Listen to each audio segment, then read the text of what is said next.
ዘጋቢ ፊልም ላይ የታሪኩ አካል ሆነው የሚታዩት ግለሰቦች የወንጀል ድርጊቱን ለማሳየት ተመርጠው የሰሩ ተዋናዮች እንጂ የወንጀሉ ተሳታፊዎች አይደሉም።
ከእስር ቤት አምልጦ ከወጣ ገና የመጀመሪያ ቀኑ ነው።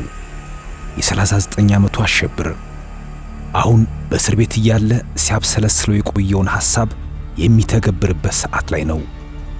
ከዛ በፊት ግን ይህን እቅዱን ለመተግበር የሚያስችለው አንድ ትልቅ ቡድን መመስረት ይጠበቅበታል። ይህ ቡድን ደግሞ ልክ እንደ ቤተሰብ የሆነ በክፉም በደጉም የማይካካድና ጥሎ የማይጥል መሰረቱ በጥቅምም ሆነ በፈተና የማይናጋ ጠንካራ ቡድን መሆን ይኖርበታል።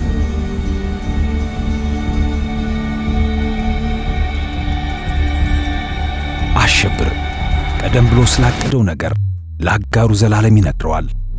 ይህ የሥራ ጉዳይ በፍጥነት ተግባራዊ መሆን እንዳለበትና ቡድን እንዲያዘጋጅ ያሳስበዋል። የ1,700,000 ብር የሚገመት የቤት ሽያጭ ብር። ሥራው ደግሞ ለአፍ ማሟሻ ያክል መጥፎ የሚባል አይደለም። ሰሞኑን የምንሰራው ስራ ስላለ እንግዲህ ገና ልጆች አዘጋጅ አካል በቀና ልጆች ፈልግና ተቆኒ ስራ ሰራል።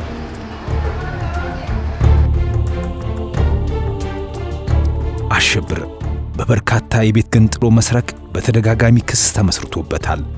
ለ21 ዓመት በስር እንዲቆይ ተደርጎ የወጣትነት ጊዜውን በእስር ቤት አሳልፏል።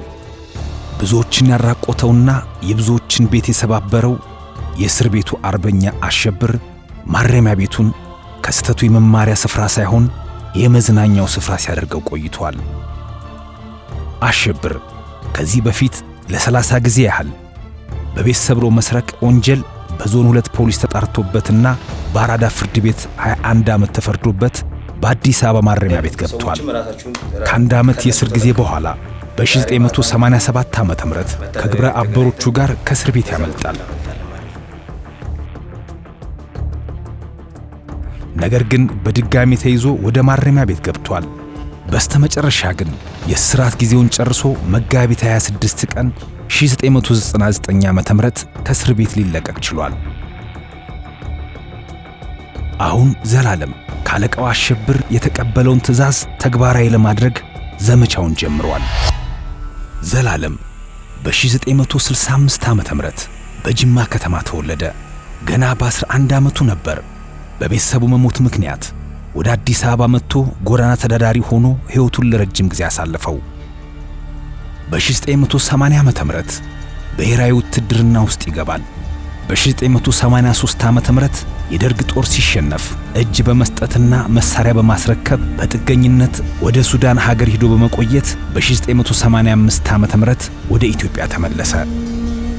በ1986 ዓመተ ምህረት 4 ከሚሆኑ አባሪ ተባባሪዎቹ ጋር በመሆን ኡዚ መሳሪያ በመታጠቅ የውጭ ዜጎችን ቤት በውድቅት ሌሊት አጥር ዘለው በመግባት በርካታ ንብረቶችን ዘርፏል።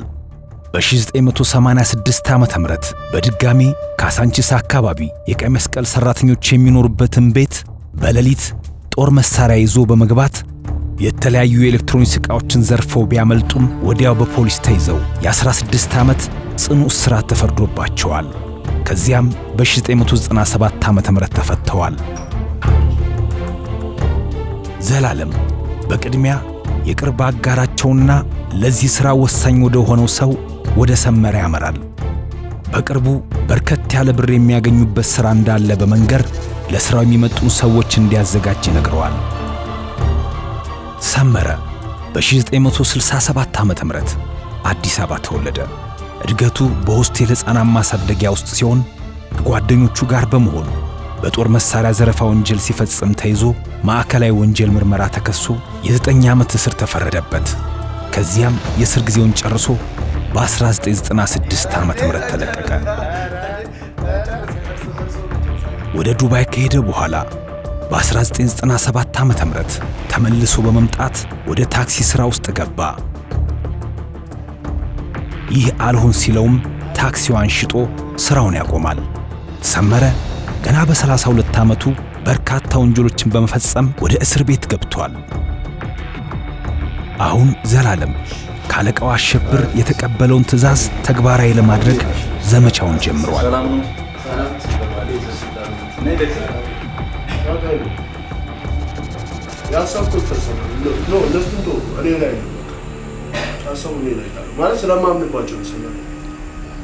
ሞር ደግሞ ስታያቸው ነው የበለጠ እንዲህ በአይን በአካል ብታያቸው ልጆቹ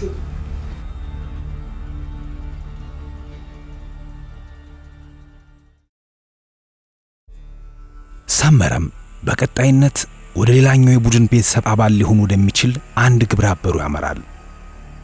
ማንደፍሮ ይባላል። ገና 27 ዓመቱ ነው። ዩኒቨርሲቲ የሚያስገባ ውጤት ባለማግኘቱ ምክንያት ትምህርቱን አቋርጦ የቀን ሥራ መስራት ይጀምራል። በዚያውም የሌብነት ተግባር ውስጥ ይገባል።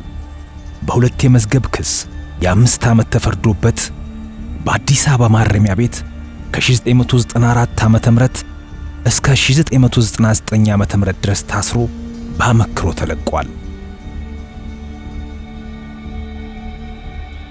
እናም ሰመረ አብሮ እንዲሰሩ ያቀረበለትን ጥያቄ ምንም ሳያንገራግር ሥራውን ለመስራት አብሮ መሆን እንደሚፈልግ ይገልጽለታል።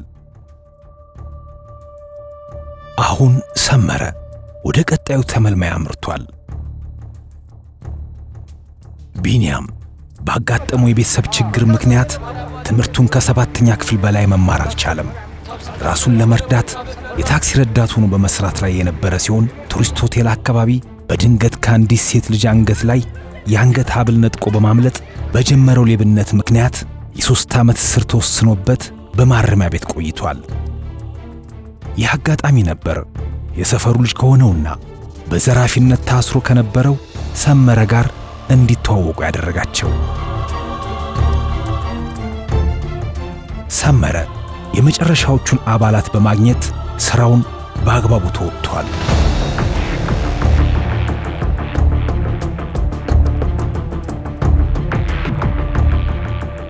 በመቀጠል ለሥራው ዝግጁ የሆነው ቡድን መሪያቸው ወደ ሆነው አሸብር ይመጣል።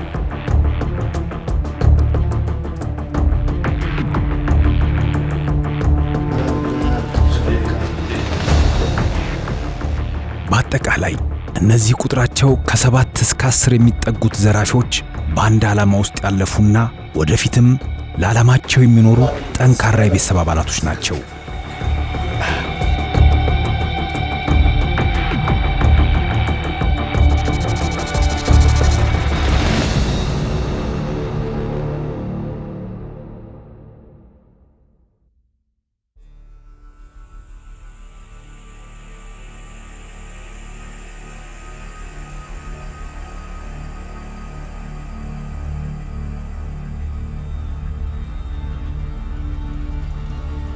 አሸብር አሁን ቤተሰብ ብሎ ከሚጠራው ቡድን ጋር ተቀላቅሏል። በመታሰሩ ምክንያት የፈረሰው የቀድሞ ቡድኑ ዓላማ እንደገና በዚህ አዲስ ቡድን መቀጠል አለበት፣ ያለምንም ተስፋ መቁረጥ። ይህ ቤተሰባዊ ትስስር ያለው የሚመስል መጣመር ከረጅም ጊዜ ጀምሮ በአንድ ጉዳይ ላይ ጽኑ የሆነ አቋምና የማይናጋ ዓላማን የያዘ ነው። መዝረፍና መበልጸግ።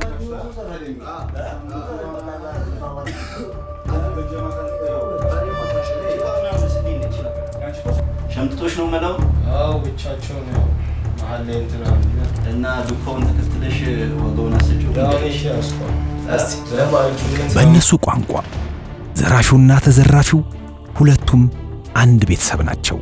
ሰው ከወገን ወስዶ መብላቱ ወንጀልም ስርቆትም አይደለም። ቤተሰብ ያለውን ተካፍሎ ይበላልና ይህ የእነሱ ፍልስፍናና እምነት ነው። አሁን ቀደም ሲል በእስር ቤት ውስጥ ተጠንቶና እቅድ ተይዞለት የተዘጋጀው የታላቁ የዘመድ ጥየቃ ጉብኝት እቅድ ዙሪያ ለመወያየት ተሰብስበዋል። መሪው ደግሞ ታላቁ አሸብር ነው። እሺ አንድ ጊዜ አዳምጡ። አሁን ስራውን ሰራው አንድ ሴት ልጅ ብር አለ ቤት ውስጥ የተቀመጠ ብር እሱን ለመውሰድ ነው የምፈልገው። ሴትዮዋ በስንት ሰዓት እንደምትወጣ በስንት ሰዓት እንደምትወጣ እናም ዛሬ ወደ ተመረጠው አንድ የዘመድ ቤት ለመሄድ ቀጠሮ ተቆርጧል። እጅ ባዶ እንዳይሆንም አስፈላጊውን ቅድመ ሁኔታ ተዘጋጅቷል። የቀረው ነገር ቢኖር በዛሬው ዕለት ሊጎበኝ ወደ ታቀደው የቤተሰብ አባል ማምራት ብቻ ነው።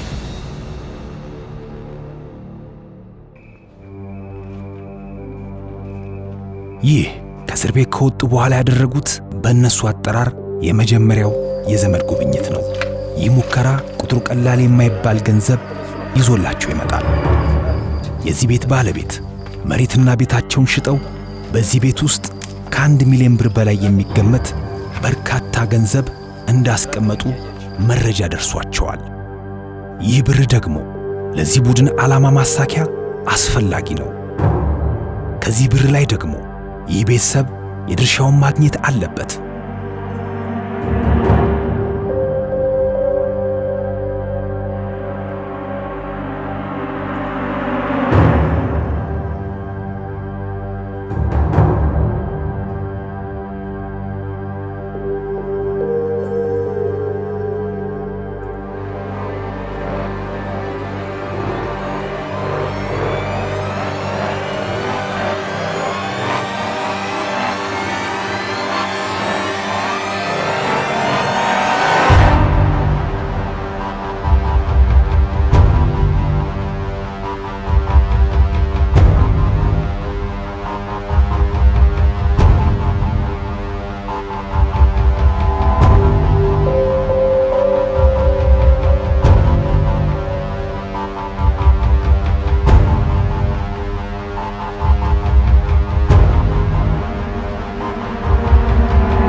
ሆኖም ግን የዛሬው የዘመድ ጥየቃ ፕሮግራማቸው እንዳሰቡት ሳይሳካላቸው ይቀራል።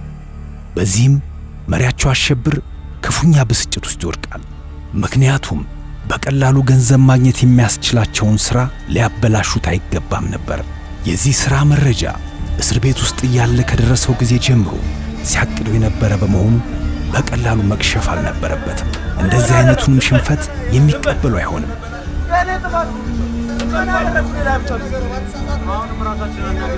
ግን ደግሞ የዚህ ቤተሰብ አቋምና ጽናት እንዲህ በቀላሉ አይናጋምና በድጋሚ ኃይላቸውን እንዲያጠናክሩ በማድረግ ያለውን የዘረፋ ልምድና ስልቶቹን በማካፈል ወደ ቀጣዩ ሥራ እንዲዘጋጁ ያደርጋል። ሌላ የዘመድ ጥየቃ ፕሮግራም። ግን ጥያቄው ቀጥሎ የሚጎበኘው ዘመድ ማን ነው የሚለው ነው። መረጃ የሚሰጥ ወዳጅ አይጠፋምና አሁን በእስር ቤት ላይ ከሚገኝ የቤተሰብ አባል አንድ መረጃ ይገኛል። እናም አንድ አዲስ የሥራ ዕቅድ ይወጣል። የሐዋላ አገልግሎት የሚሰጠው ድርጅትም ኢላማቸው ውስጥ ይገባል። የሐዋላ አገልግሎት የሚሰጡት ዶላር ይመነዝራሉ፣ ፓውንድ ይመነዝራሉ፣ ዩሮ ይመነዝራሉ፣ ማጭበርበር አለ ማለት ነው። ግን መረጃ የሚያቀብለን የአካባቢ ሰው መፈለግ አለብን። ትስማማላችሁ?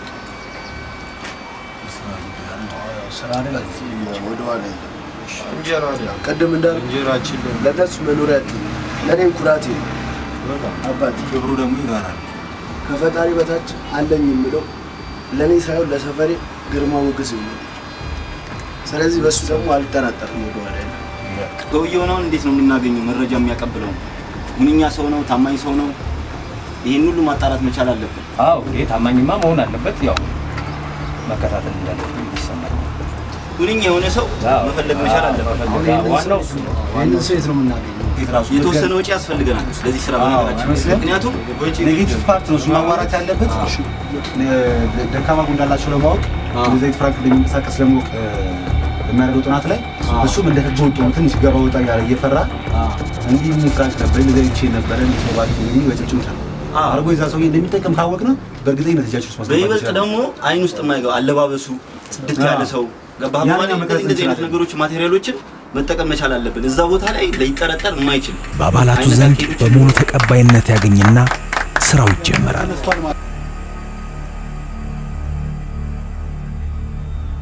አሁን ዘላለምና ሰመረ ትኩረታቸውን ወደዚህ ወደሚዘረፈው ድርጅት ላይ አድርገዋል።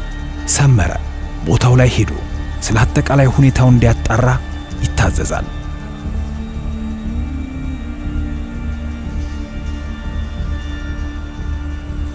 ሰመረም ለዘረፋ ወደ ተመረጠው የሐዋላ አገልግሎት ሰጪ ድርጅት ወደሚገኝበት ስፍራ ያመራል።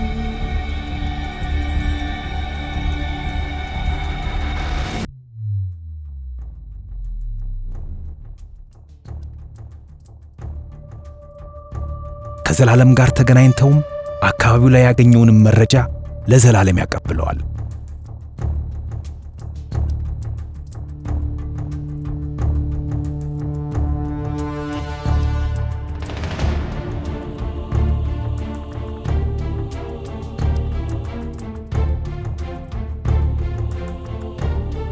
በመቀጠልም ዘላለም ወደ ሐዋላው ድርጅት ያመራል።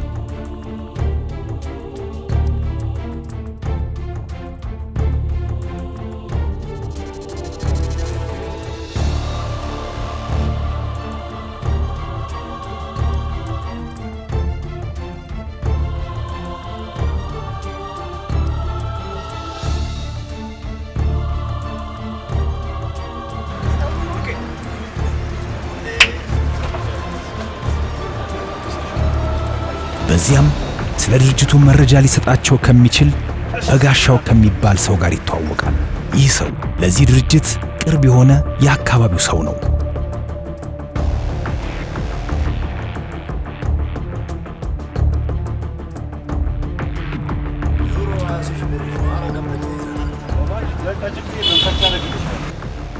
አቦ ዶሮ አይን የሆነ ቡና ላይ በቃ አመጣ እሺ ከመሽ እንዴ ብራ አይ ሰፈር ስራ እንዴ ምንም አይደለም። ብቻ ግን ነው ቀዝቀዝ ብላልሽ ግን ነው ምንም አይደለም። እናቴ የወጣችንን ቡና ቆረጥና ነሳች አይገባም። ኧረ ችግር የለውም ይልከፍላለሁ እኮ አብሽር። እሺ ምን ትንሽ ነገር አለ። ይመች አሪፍ ቢዝነስ ነው። ይነጣ ትሰራለህ እንዴ? የሌለ ምን ሆነ ነው? አሪፍ ገንዘብ ካለው ማሰራል እርግጠኛ ነኝ። የምር ስለ ያገኘውንም መረጃ ከሰመረ ጋር ይለዋወጣሉ። የሥራ ድርሻቸውንም ይከፋፈላሉ።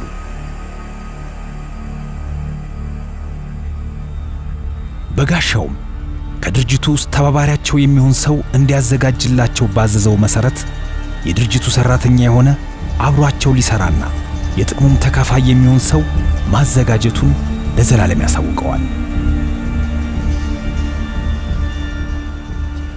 ከዚያም ሶስቱም ለመገናኘት ቀጠሮ ይዛሉ። የድርጅቱ ሰራተኛ የሆነውም ደረጀ በድርጅቱ ውስጥ በርካታ የተለያዩ አገር ገንዘቦች ከእንግሊዝ፣ ከካናዳ፣ ከአሜሪካና ከጣሊያን እንደሚመጡና እንደሚዘረዘሩም ብዙ ዶላር፣ ዩሮና ፓውንድ በሚገባበት ዕለትም ሊያሳውቃቸው ይስማማሉ።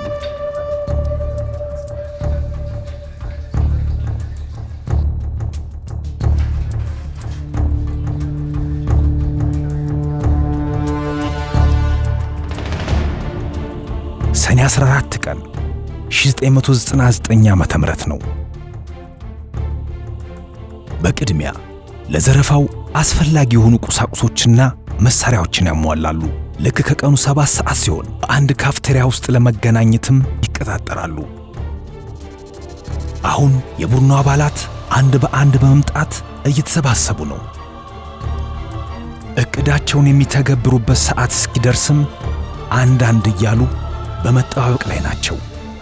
ልክ ደውሉ ሲደውል እቅዱ ተግባራዊ ይሆናል። ስፍራው የቂርቆስ ክፍለ ከተማ ቀበሌ 17-18 አካባቢ፣ ልዩ ስሙ በክተራ አካባቢ ነው። የሐዋላ አገልግሎት የሚሰጥ ኤጀንሲ ድርጅት ነው። ይህ ድርጅት አሁን በአፋኞቹ ጥቁር አይን ውስጥ ገብቷል።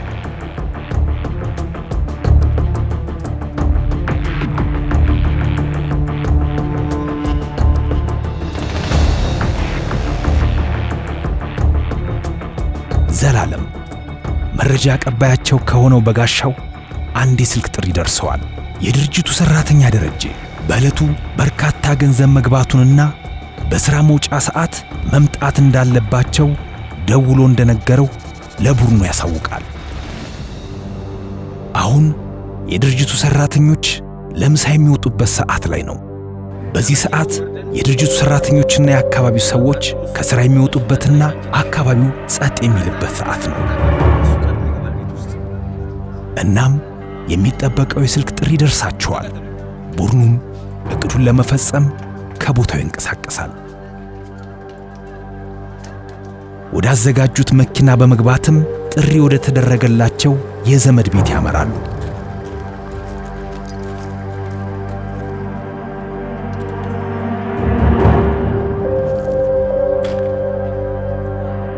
አሁን ቡድኑ የተዘጋጀበትን ተልዕኮ ለመፈጸም አዳዲስ 4 ማካሮቭ ስታር ሽጉጥ፣ ኤስኬኤስ ጠመንጃ፣ አንድ መጥረቢያ ታጥቋል። የቡድኑ አባላት ወደ ድርጅቱ ሲገቡ ፊታቸው ላይ ጭምብል አላጠለቁም።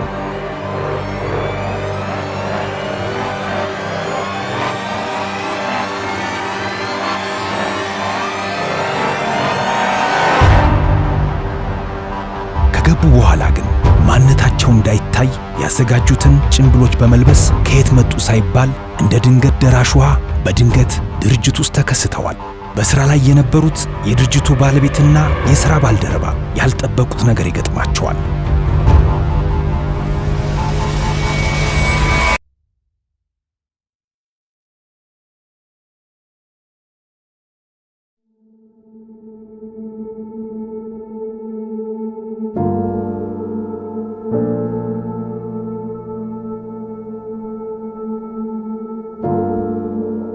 በዚህ ዘጋቢ ፊልም ላይ የታሪኩ አካል ሆነው የሚታዩት ግለሰቦች የወንጀል ድርጊቱን ለማሳየት ተመርጠው የሰሩ ተዋናዮች እንጂ የወንጀል ተሳታፊዎች አይደሉም።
እናም የሚጠበቀው የስልክ ጥሪ ደርሳቸዋል።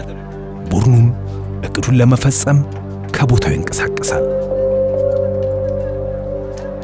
ወደ አዘጋጁት መኪና በመግባትም ጥሪ ወደ ተደረገላቸው የዘመድ ቤት ያመራሉ።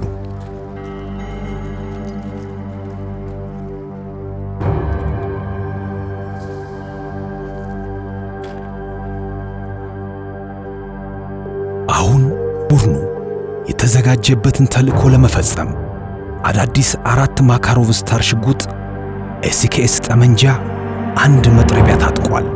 የቡድኑ አባላት ወደ ድርጅቱ ሲገቡ ፊታቸው ላይ ጭምብል አላጠለቁም።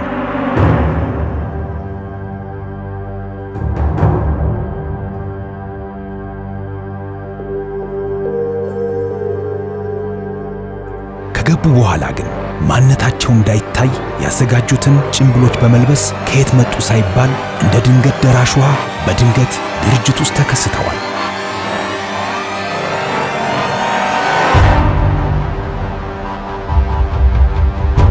በሥራ ላይ የነበሩት የድርጅቱ ባለቤትና የሥራ ባልደረባ ያልጠበቁት ነገር ይገጥማቸዋል።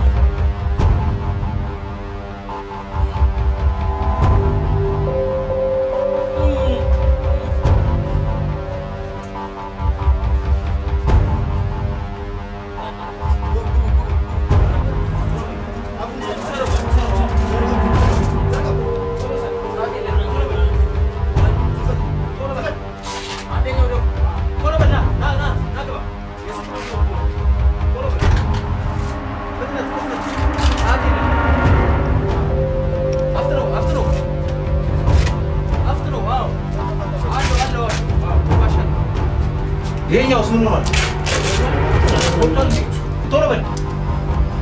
ቶሎ በል ሰዓት የለም። ቶሎ በል ፍጠን። ይሄኛውን ሰንሰል እሺ፣ ቶሎ በል የሁለቱን ቶሎ በል። አዎ ፈትሽ ቶሎ በል ሰዓት የለንም። ቶሎ ፈትሽ። ምንድን ነው? እሺ የለም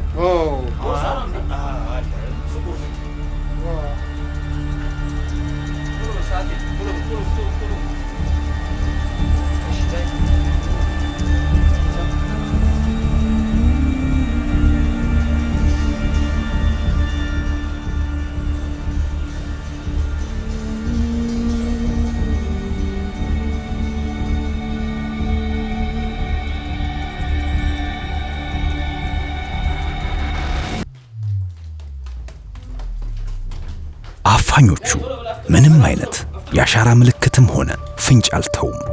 ማንነታቸውም አይታወቅም። ከየት እንደመጡና ወዴት እንደሄዱም የሚጠቁም ምንም አይነት ማስረጃ የለም።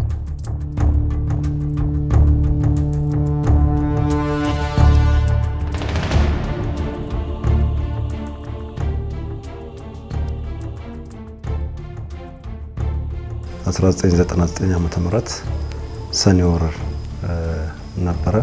ምርመራው የተጀመረው በቂርቆስ ክፍለ ከተማ ምርመራ ክፍል ነበረ።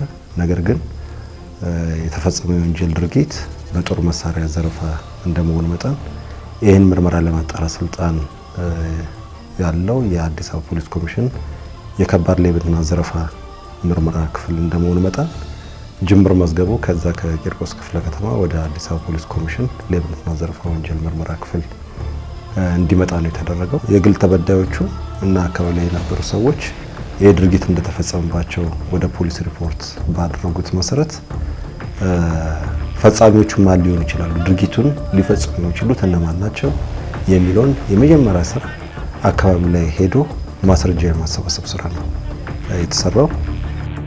ነገር ግን ተጠርጣሪዎቹ መኪናቸውን ያቆሙበት አካባቢ ያለ አንድ ፓርኪንግ ሰራተኛ የተገለጹትን አይነት ተጠርጣሪዎች አለባበስ የለበሱ ሰዎች መኪና በፍጥነት አስነስተው መሄዳቸውን እንጂ ሰሌዳውንም ሆነ ግለሰቦቹ እንዳላያቸው ይገልጻል።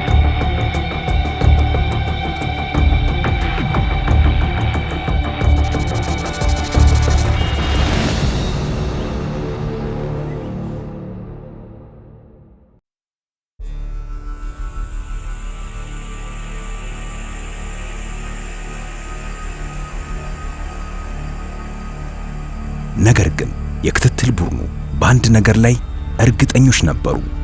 የዚህ አይነት ወንጀል አፈጻጸም ስልት እጅግ የተራቀቀ በመሆኑ የወንጀል ፈጻሚዎቹ ከፍተኛ ልምድ ያላቸው መሆናቸው።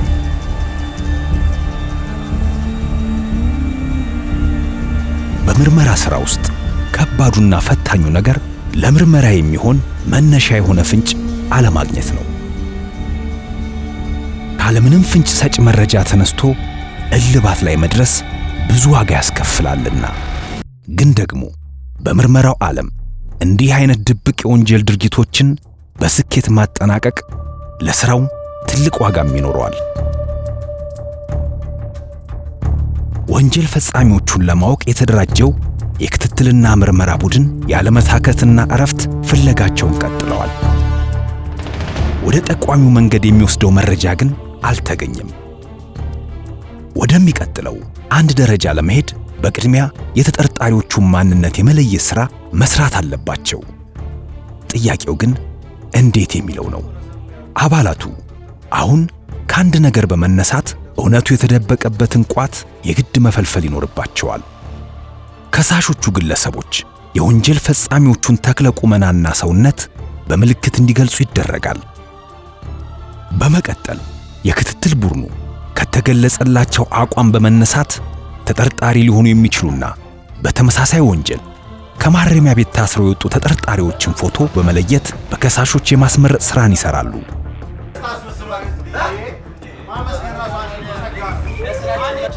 አፋኞቹ አሁን እቅዳቸው በስኬት ተጠናቋል። ማስረጃ እንደማይገኝባቸውና ማንም ሊደርስባቸው እንደማይችሉ እርግጠኞች ነበሩ። ፖሊስም ተጨባጭ የሆነ ምንም አይነት ማስረጃ አላገኘም። እናም የአፋኙ ቡድን በነጻነትና በሰላም መኖሩን ቀጥሏል፣ ወደሚቀጥለው የዘረፋ ሥራቸው እስኪሰማሩ ድረስ።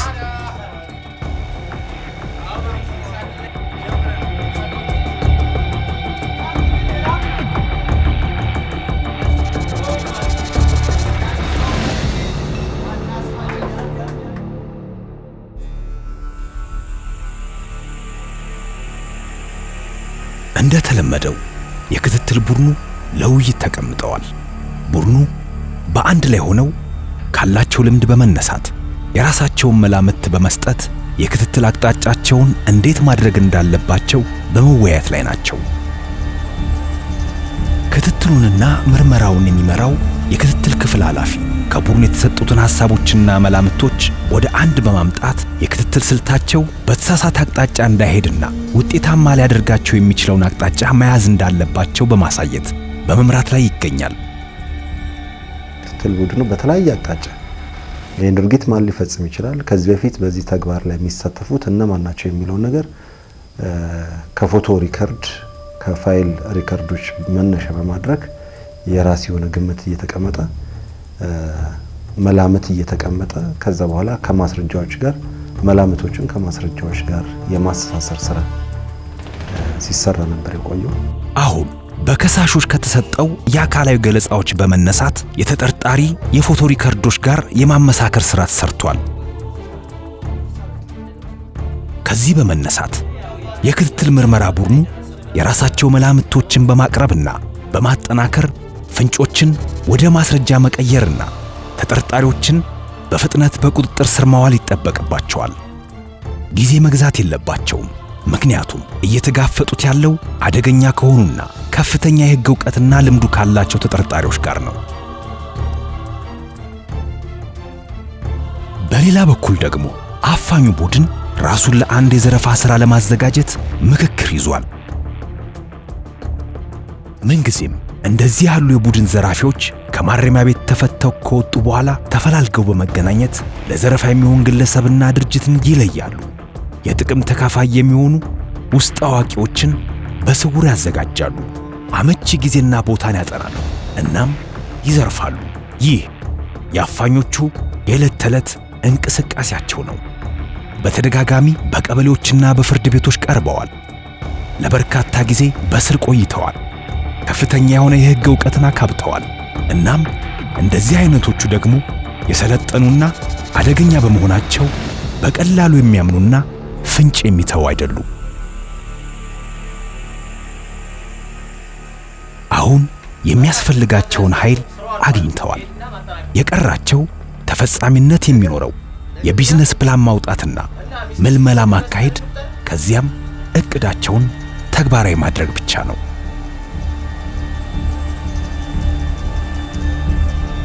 ፖሊስ ይህን አፋኝ ቡድን ሊያሸንፍ የሚችለው በማስረጃ ብቻ ነው። ይህንን ጠንካራ ማስረጃ የማግኘትና የመያዝ ትልቁ ኃላፊነትና ግዴታ ደግሞ የክትትል ቡድኑ ነው። በመቀጠል ክትትል ፖሊሶች ቀጣዩን ፍለጋ አስመልክቶ ፒያሳ፣ አሜሪካ ግቢ፣ ተክለ ሃይማኖት፣ ጎጃም በረንዳና ሌሎችም አካባቢዎች ላይ የመረጃ ፈላጊዎቻቸውን ያስቀምጣሉ። እንዲህ አይነት የወንጀል ድርጊቶችን እነማን ሊፈጽሙ ይችላሉ ከሚል እሳቤን በመነሳት የሚጠረጠሩ ተጠርጣሪዎች ዙሪያ ላይ መረጃ እንዲያሰባስቡ ያደርጋሉ።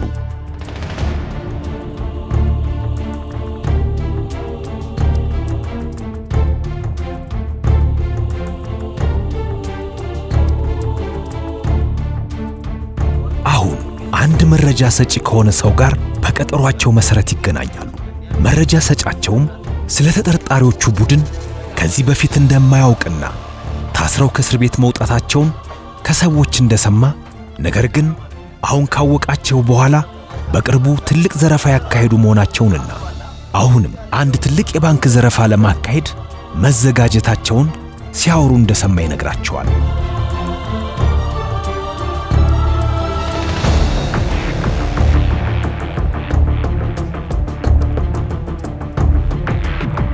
ክትትል ቡድኑ ይህ መረጃ ሰጪ የተጠርጣሪዎቹን አድራሻ መርቶ እንዲያሳያቸው ያደርጋሉ።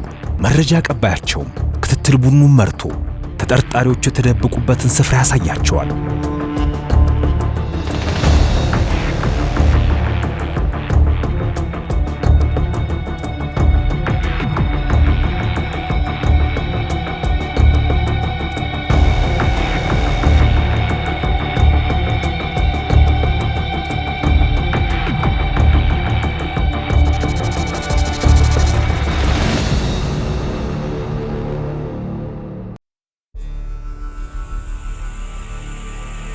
አሁን የክትትሉ ሥራ በትክክል ወደሚፈለገው ቦታ ላይ እየደረሰ መጥቷል።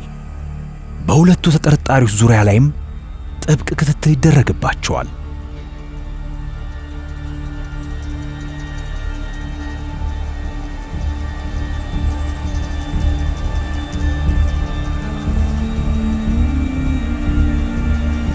ነገር ግን ቀጥሎ ምን መደረግ አለበት፣ እንዴትስ አድርገን ተጠርጣሪዎቹን መያዝ አለብን የሚለውን ጥያቄ ለመመለስ እስካሁን የተደረሰበትን ውጤት መመርመርና ከክትትልና ኦፕሬሽን ክፍል ኃላፊዎች ጋር መመካከርና ትዕዛዝ መጠበቅ ይኖርባቸዋል።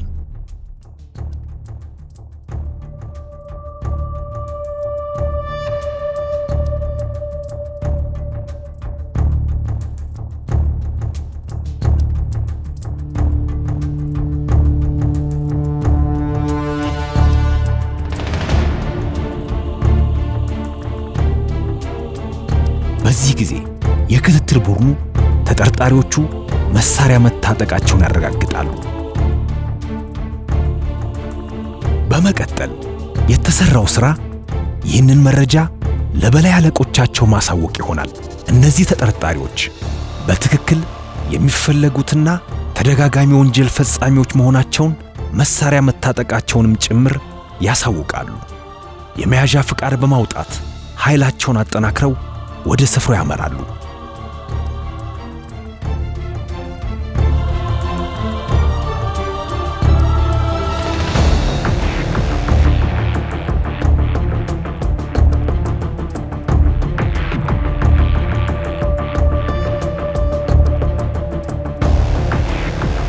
በድንገት ከሰባቱ ተጠርጣሪዎች መካከል ሁለቱ በቁጥጥር ስር ይውላሉ።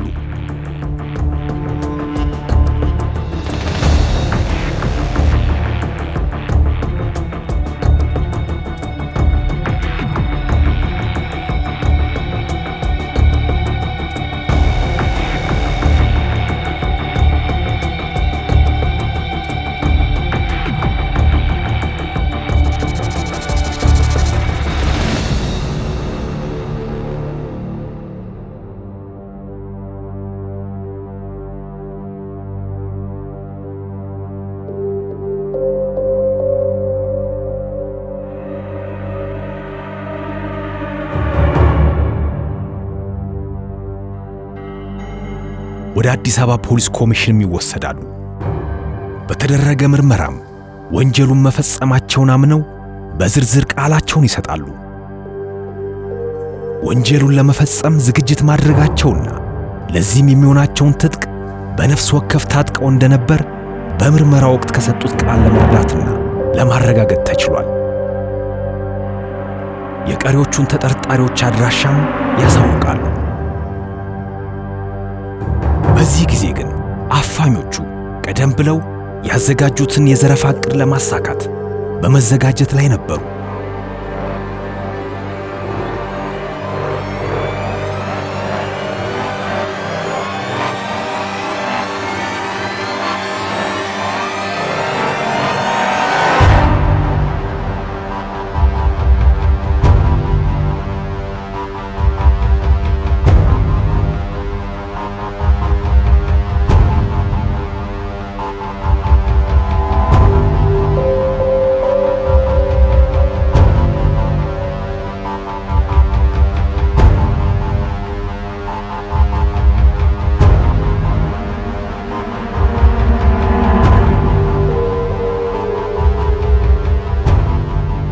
ምንም ነገር ያልጠረጠሩትና አገር ሰላም ነው ብለው በማን አለብኝነት የሚንቀሳቀሱት አፋኝ ቡድኖች ድንገት ይከበባሉ።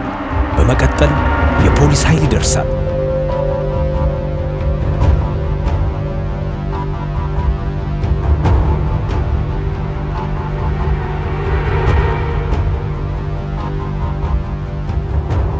እነሱም በቁጥጥር ስር በሚውሉበት ሰዓት የተለያዩ መሳሪያዎች ሽጉጥ የተያዙባቸውና ወደ ምርመራ ክፍሉን ከመጡ በኋላ አስፈላጊው ምርመራ ተደርጎ ከዛ በኋላ ወደ ፍርድ ቤት የማቅረብ ጊዜ ቀጠሮ የመጠየቅ ከዛ በኋላ ለብርበራ የሚሆኑ የመበርበሪያ ትዕዛዞች፣ ሌሎች ከፍርድ ቤት ጋር የሚያገናኛቸው ነገሮች አስፈላጊው ነገር እንዲሟላ የተደረገበት ሁኔታ ነው ያለው። ከዛም የተጠርጣሪዎቹን መኖሪያ ቤት ከፍርድ ቤት በወጣው የመበርበሪያ ትዕዛዝ እንዲበረበር ሲደረግ ድርጊቱን ከፈጸሙበት የተለያዩ ጦር መሳሪያዎች ውጪ የተለያዩ ጭንብሎች ለሰዎችን አፋቸውን ለማሸገም የሚጠቀሙበት በተለምዶ ለካርቶን ማሸጊያ የሚሆን ፕላስተሮች F1 ቦምብ ጭምር በመኖሪያ ቤታቸው እነሱ በተሻሻጉበት መኖሪያ ቤቶች ውስጥ እንዲሁም ወንጀሉን ለመፈጸም የተጠቀሙበት ሰደፍ የሌለው ክላሽንኮቭ ጠመንጃ ጭምር የተያዙባቸው ሁኔታዎችና በተጨማሪም ደግሞ በተዘረፈው ገንዘብ ተጨማሪ ሌላ ወንጀል ለመፈጸም በማዘጋጀት ተጨማሪ መሳሪያዎችን የገዙበት መሆኑን የእምነት ክህደት ቃላቸውን ሰጥተው እነዛ ኤግዚቢቶችን ሁሉ በቁጥጥር ስር የማዋል ስራ የተሰራበት ሁኔታ ነው ያለው።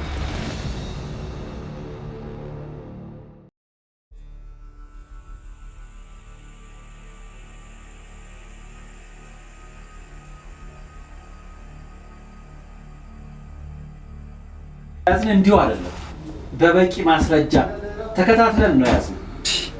አራዲ ምንም ማስረጃ አይደለም፣ ምንም የሰራው ነገር ማስረጃ ካለም እስቲ እንደው አቅርብ እስቲ። የምርመራ መዝገቡ ተጣርቶና ተሟልቶ ለአቃቤ ሕግ እንዲቀርብ ይደረጋል። ነሐሴ 18 ቀን 1999 ዓ.ም መዝገቡ ለአዲስ አበባ አስተዳደር ፍትህ ሚኒስቴር ይላካል። መዝገቡ ተከፍቶ ጉዳዩም በከፍተኛ ፍርድ ቤት ሁለተኛ ወንጀለኛ ችሎት ሲታይ ቆይቶ በተከሰሱበት ወንጀል ጥፋተኛ ሆነው ተገኝተዋል።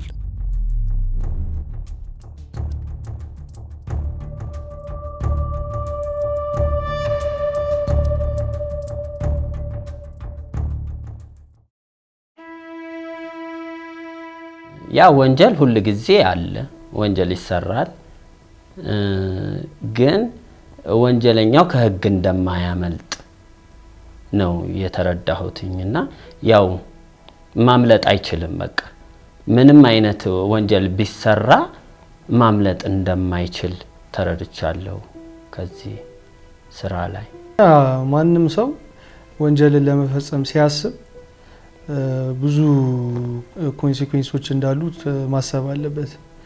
እስር እንዳለ፣ የሰውንም ህይወት እንደምናበላሽ የራሳችንንም ጭምር በአጭር ጊዜ ለመለወጥ ብለን የማይሆኑ ነገሮችን አርገን የኛንም የሰውንም ህይወት ነው የምናበላሸውና መለስ ብሎ ማሰብ አለበት። ያ ሰውዬ እንግዲህ ይሄ ነገር ይገጥመኛል ብሎ አያስብም። ለምን ያው ስራውን ውሎ ወደ ቤቱ የመግባቱን ነገር ነው የሚያስበው። በዛ ሰዓት ይሄ ነገር ሲፈጠርበት ያው ያስደነግጣል።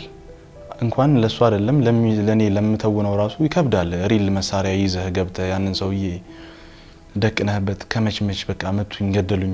የሰውዬ በጣም ቪዥን ብዙ ቪዥኖች ሊኖሩት ይችላሉ። ሌባው ሆኖ እንዲ መቁለጭለጩ ወደዚህ ግራ ማየቱ ወደ ቀኝ ማየቱ እንደ ሌባ መሆኑ ትንሽ ሌባ ሳትሆን ይከብዳል። ውጣ ወረዱስ የሌባው ራሱ መዝለል አጥር መዝለል በሽቦ መቆረጥ ብዙ ነገር አለው። እሱ ራሱ በጣም ችግር ነው። ሌባ መሆን ራሱ በጣም አስቀያሚ ነገር መሆኑን በዚህኛውም ራሱ ይታያል። ምን እየሰራችሁ ነው ብሎም የተቆጣም ሰው አለ። እሱን ሁሉ አስታውሳለሁ። ሊያቋርጡን ሁሉ የሞከሩ ሰውዬ እንዳሉ አውቃለሁ። እዚህ ካሳንቺስ አካባቢ የቀረጸን ካሜራው ምናምን ጣጥሰው የገቡ ሰውዬ አሉ። እሳቸው ሰውዬ አሁን አስደስተውኛል፣ ደስ ብሎኛል። ፊልሙ በመቋረጡ ብቻ አይደለም ግን የሚደረገውን ነገር ማወቅ አለብኝ እኔ ጎረቤት እያለሁ ብለው ያ ነገር ደስ ብሎኛል። እሱ ነገር ብቻ የሚያስደስት ነገር እሱን አይቻለሁ። በሚሰሩ ወንጀሎች ላይ ክትትል እያደረጉ ወንጀለኞችን የሚይዙ ሰዎች በጣም ብዙ ድካም እንደሚደክሙ አይቼበታለሁ።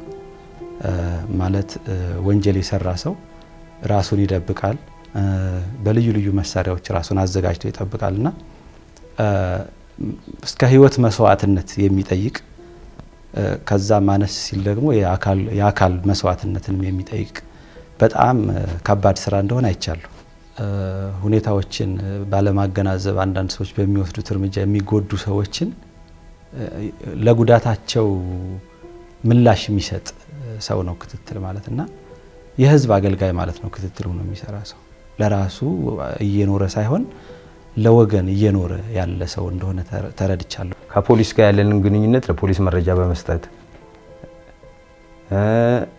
ከአካባቢው ያለው ሰው ጋር መረጃ በመለዋወጥ እነዚህ ሰዎች ለማጋለጥ መሞከር ነው እንጂ ፈርቶ ዝም ማለት አግባብ አይደለም ማለት ነው። ጥሩነት እያለ ለምን ወደ ወንጀል እንሄዳለን? በጉልበታችን ሰርተን ማደር እየቻለን ወደማይሆን ነገር አንደኛ ከህሊና ማንግል ጥሩ ህሊና ሊኖረን አይችልም። መንፈሳችን አያርፍም ወንጀለኛ ከሆንን። ሰራተኞቻችንን ማን ምን እንደሆነ ኤቭሪ እንቅስቃሴ ብንከታተል ለኛም አሪፍ ነው። እንዲህ አይነት ድርጊት አይደርስብንም። የሰው ልጅ የሚከብደው ጥሩን ነገር ማድረግ ነው። መጥፎ ነገር ማድረግ በጣም ቀላል ነው። ጥሩ ነገር ግን ስናደርግ መንፈሳችንም የተረጋጋ መንፈስ ይኖርናል። በዚህ ምድር ላይም ያለን ህይወት ደስተኛና ጣፋጭ ነው የሚሆነው እና ደጉን እንድናረግ እኔ እመክራለሁ። በእኔ በኩል እኔም ደግ ለማድረግ ነው የምነሳው እና ወንጀልም ላይ ያለን ሰዎች ካለን ቃል እንመለስ።